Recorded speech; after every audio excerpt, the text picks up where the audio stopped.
ఎప్పటికీ తన గుప్పెట విప్పదు, ఎవ్వరికీ తన గుట్టును చెప్పదు. ఎందుకిలా ఎదురైనది పొడుపు కథ? తప్పుకునేందుకు దారిని ఇవ్వదు, తప్పు అనేందుకు కారణం ఉండదు. చిక్కులలో పడడం తనకేం సరదా?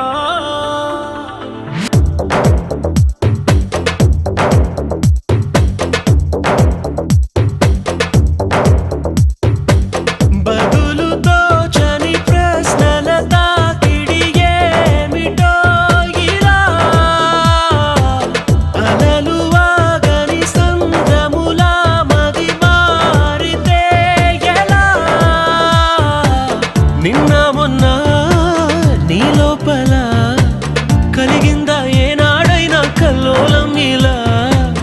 ఈ రోజేమైందని, ఏదైనా ఎందని నీకైనా కాస్తైనా అనిపించిందా? ఎప్పటికీ తన గుప్పెట